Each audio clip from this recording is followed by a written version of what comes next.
घने जंगलों और पहाड़ियों के बीच बसे एक छोटे से गांव में राधा नाम की एक 20 साल की लड़की रहती थी।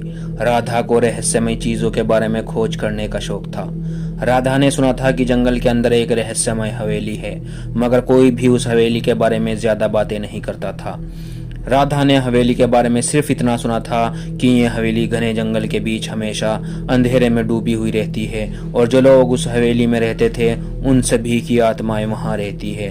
अगर कोई गलती से भी वहां चला गया तो वे आत्माएं उसे भी खौफनाक मौत देकर अपने साथ मिला लेती है। अब उस हवेली में सैकड़ों की संख्या में आत्माएं निवास करती है। राधा ने एक दिन ऐसे खौफनाक काम पर निकलने का फैसला किया जो सदियों तक लोग याद रखेंगे। सर्दियों का मौसम था। उसने अपने घिसे पिटे लंबी पैदल यात्रा के जूते पहने, टॉर्च और कुछ जरूरत का सामान लेकर वो जंगल की तरफ चल पड़ी। जंगल के अंदर जाने के बाद उसने देखा वो जंगल बहुत ही भयानक था। सैकड़ों साल पुराने ऊंचे ऊंचे पेड़ों की शाखाएं भयानक छांव बिखेर रही थी। ऐसा लग रहा था कि ये शाखाएं हवा में फुसफुसाती हुई किसी खतरे की चेतावनी दे रही हो। जैसे जैसे राधा जंगल में आगे बढ़ी, दिन का उजाला कम होता गया और भयानक अंधेरा उजाले की जगह लेता गया और कुछ ही देर में वो हरा जंगल काले खौफनाक जंगल में बदल गया और पूरे जंगल में भयानक सन्नाटा छा गया। उस भयानक सन्नाटे ने राधा के अंदर कंपकपी पैदा कर दी थी, मगर राधा को तो जुनून चढ़ा हुआ था उस हवेली के रहस्यों को जानने का। वो ऊबड़ खाबड़ और कंटीले रास्तों और जंगली जानवरों को नजरअंदाज करते हुए उस भयानक अंधेरे और सन्नाटे की परवाह किए बगैर जंगल में आगे बढ़ती रही और आखिरकार उसकी मेहनत और हिम्मत रंग लाई। राधा अब उस भव्य भयानक हवेली के सामने खड़ी थी। हवेली लगभग खंडर में तब्दील हो चुकी थी। पूरी हवेली घास फूस और बेलों से ढकी हुई थी। लगभग आधी रात का वक्त हो चुका था। राधा का दिल जोर से धड़क रहा था। जैसे ही उसने हवेली के दरवाजे को अंदर की तरफ धक्का दिया, दरवाजा चरमराते हुए खुल गया और राधा हवेली के अंदर चली गई। हवेली के अंदर घुसते ही राधा की आंखें खुली की खुली रह गई। हवेली बहुत ही शानदार थी। धूल से सना फर्नीचर अस्त व्यस्त पड़ा था। मकड़ी के जालों ने हवेली को भयानक और डरावना रूप दे रखा था। राधा डरती हुई आगे बढ़ती जा रही थी। उसको ऐसा महसूस हो रहा था जैसे कोई उसे देख रहा हो। राधा हाथ में टॉर्च लिए एक कमरे से दूसरे कमरे में चलती जा रही थी।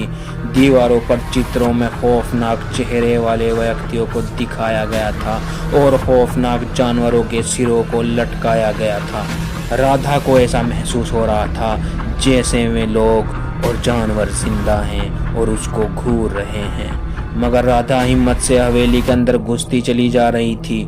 जैसे जैसे वो हवेली के अंदर जा रही थी, हवेली उतनी ही रहस्यमयी और भयानक डरावनी होती जा रही थी। राधा को अचानक से एक सीढ़ी दिखाई दी जो किसी तहखाने में जा रही थी।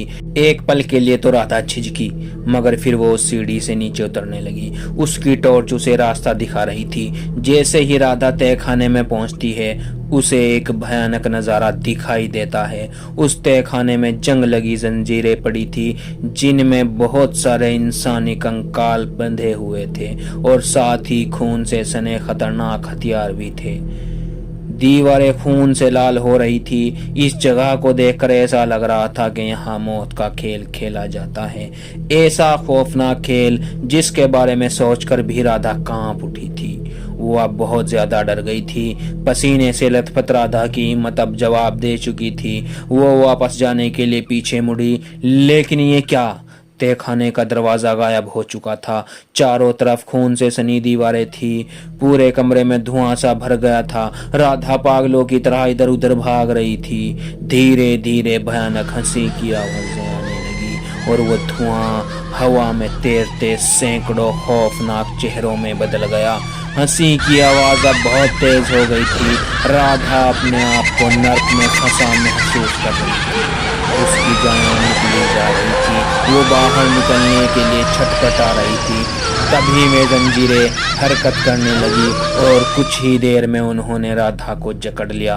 हवा में तैरती आत्माएं उन कंकालों के अंदर समा गई और अब वे कंकाल जिंदा हो चुके थे, भयानक शक्लों के साथ। राधा जंजीरों में जकड़ी हुई चिल्लाने लगी। वो अपने आप को बचाने की नाकाम कोशिश कर रही थी।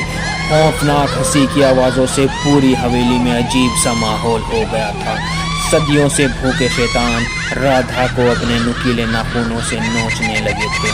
पसीने से तरबतर राधा कभी गिड़गिड़ाती तो कभी छटपटाती हुई धीरे धीरे अपने होश गंवा रही थी। वो बेहोश हो जाए इससे पहले ही वे शैतान राधा के शरीर में अपने नुकीले दांत गड़ाकर उसका खून पीने लगे और मांस को नोचने लगे, क्योंकि उन्हें तड़पते हुए इंसान को मारने में मजा आता है। और कुछ ही पलों में राधा एक कंकाल में बदल गई और अब राधा भी उस खौफनाक कहानी का हिस्सा बन गई जो सदियों तक लोग सुनते रहेंगे और उन लोगों के लिए चेतावनी बन गई जो उस रहस्य का पता लगाने का साहस करेंगे। दोस्तों, अगर आपको ये वीडियो पसंद आई है तो वीडियो को लाइक कीजिए, चैनल को सब्सक्राइब कीजिए और आने वाली नई कहानियों की नोटिफिकेशन पाने के लिए बेल आइकन को दबा दीजिए।